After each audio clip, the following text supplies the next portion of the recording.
તો કાંતિ અમૃતિયાએ પણ ચાર્જ સંભાળ્યો.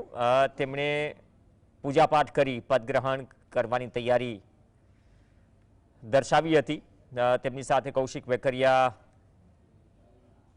દ્વારા પણ ચાર્જ સંભાળાયો. સ્વર્ણિમ સંકુલ કે જ્યાં મંત્રીઓ બેસે છે ત્યાં પહોંચ્યા હતા અને મીડિયાના કેમેરા સામે એક સ્મિત સાથે તેઓ અંદર ગયા. તેમણે કહ્યું કે મને પૂરો વિશ્વાસ છે કે ગુજરાતમાં 1 લાખ લોકોને નોકરી મળી શકે અને જ્યાં ઉદ્યોગની જરૂર હોય ત્યાં રોજગારી ઉપલબ્ધ કરાવાશે, તે દિશામાં ધ્યાન અપાશે.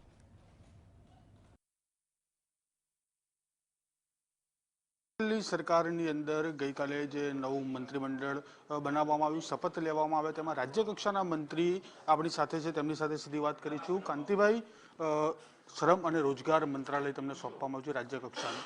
કઈ રીતે જોઈ રહ્યા છો આ મંત્રાલયમાં હવે કઈ રીતે કામ તમારા વતી કરવામાં આવશે?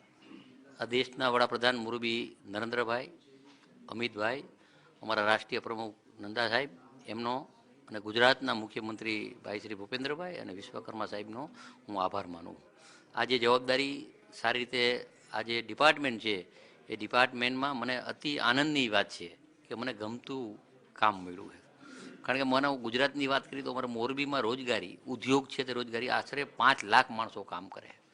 અને ગુજરાત એક એવું હબ છે કે ગુજરાતનો એક પણ માણસ બીજે કંઈ કામ કરવા નથી જતો. ગુજરાત બહારના સ્ટેટના અહીંયા જે કામ કરવા આવે એ ગુજરાતનું ગૌરવ છે અને વધારે વધારે રોજગારી મળે અને સારા કોર્સ મળે એવા અમારા પ્રયત્નો છે. શ્રમિકો માટે કયા પ્રકારના નવી યોજનાઓ, અત્યારે જે ચાલુ યોજનાઓ છે તેની અંદર કયા પ્રકારે કામ કરવામાં આવશે અને સાથે જ કેટલી રોજગારી ઉત્પન્ન થશે હવે તમારા આયા પછી? મારા જાહેર જીવનના અનુભવ પ્રમાણે, કારણ કે મને અનુભવ એ કે મોરબીમાં માનો કે કોઈ પણ વિષય હોય, જે વિષય જે કોર્સ કરવાનો જ્યાં જરૂરિયાત હોય એની જો આઈટીઆઈ ચાલુ થાય અને એ કોર્સ એને મળતા હોય તો મને એવું લાગે છે કે એને વધારે જે રોજગારી કરતાં વધારે એનો પગાર મળે એવા અમારા પ્રયત્ન હશે.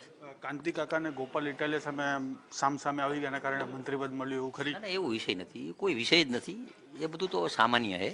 એ કોઈ એ બધા સામાન્ય. કાંતિ કાકા 1982માં યુવા ભાજપના પ્રમુખ હતા, 86માં તાલુકાના પ્રમુખ હતા અને 95 ધારાસભ્ય 7મી ટર્મ અમારી. એટલે એ વિષય જ નથી કાંઈ. ચોક્કસથી આ હતા શ્રમ અને રોજગાર મંત્રી કાંતિભાઈ અમૃતિયા. તેમના દ્વારા કહેવામાં આવ્યું કે જે કોઈ શ્રમ અને રોજગારના મુદ્દા હશે તેના ઉપર હવેથી કામ કરવામાં આવશે. કેમેરા પર્સન મિત ભટ્ટ સાથે ધવલ બારોટ, GSTV, ગાંધીનગર.